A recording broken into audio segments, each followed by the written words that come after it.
GS2 can be divided into two segments: polity, governance, and social justice on the one hand, international relations on the other. Under polity, governance, and social justice, wherever possible, start your answers with constitutional articles. This will convey to the examiner that you have a fundamental idea of the constitutional principles and how they operate. Second, when a question relates to a debatable topic, do mention both sides of the argument before taking a stand. For example, take this question: simultaneous elections to the Lok Sabha and State Assembly will limit the amount of time and money spent in electioneering, but it will reduce the government accountability. Discuss. For such a question, always talk about both sides of the argument and only in the conclusion take a particular stand of whether you agree or disagree with the statement. Quote data, statistics, and relevant authentic reports to strengthen your points in GS2 answers. Especially for governance and social justice topics, you should be thorough with data on IMR, MMR, malnutrition, out-of-pocket expenditure, and also basic findings of important reports such as ICER, etc., and quote them extensively in your answers. They add support to your arguments. Next, Supreme Court judgments are another important aspect that you need to incorporate in your answers. Make a list of important Supreme Court judgments from history and in recent times, and whenever a relevant topic comes, try to add a Supreme Court judgment on that particular aspect, which can add value to your argument. Apart from judgments, you must remember recommendations of important committees and commissions and mention them in your answers. Usually these are done towards the end of the answer in your conclusion when you present your way forward. Some standard committees and commissions include first and second ARC, Sarkaria and Punchi Commission, Law Commission, NCRWC report, etc. Have the recommendations of these committees handy and by heart, and write them in your answers, especially in your conclusions. So these are the components that you have to incorporate in your polity, governance, and social justice segments to make your answers stand out. Next, we move on to international relations.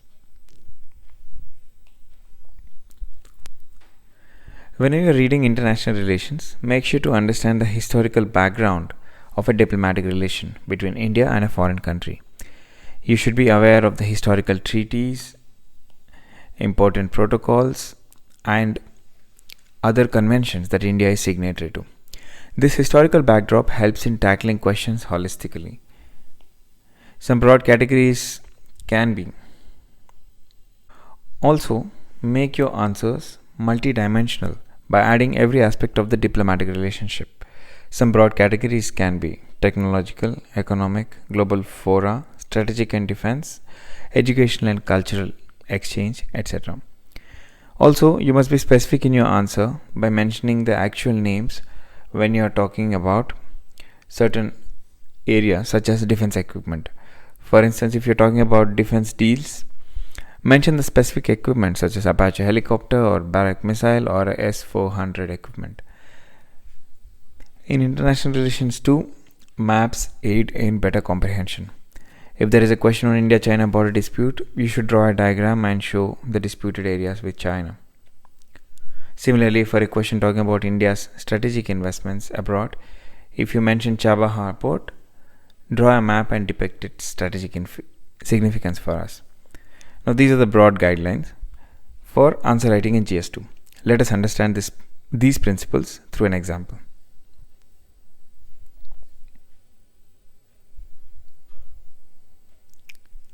Consider this question that was asked recently.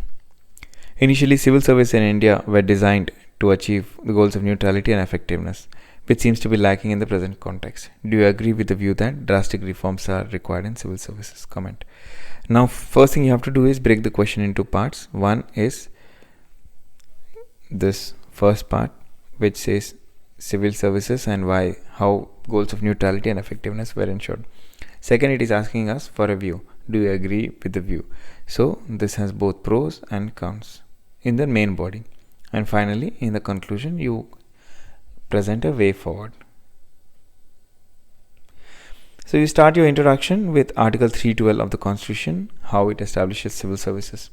And you discuss how neutrality and effectiveness are ensured through instruments such as Article 315, 311 subsection 1 and 311 subsection 2.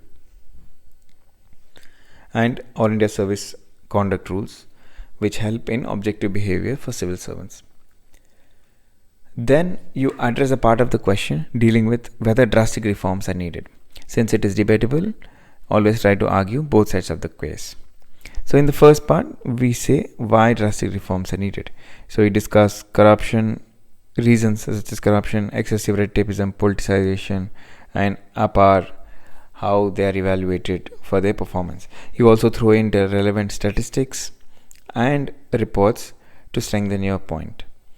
Then we move on to this other side of the argument, which includes why drastic reforms can be detrimental. Once that is done, you move to the way forward, under which you quote recommendations from important committees such as Surendranath, HOTA and ARC2 committees. You discuss specific recommendations, civil service board, training, performance appraisal, dominization. So that is multi-dimensional, expansive, and at the same time very specific. So this is how you conclude the answers with a broad statement of how this can ensure a 21st century bureaucracy for a 21st century India.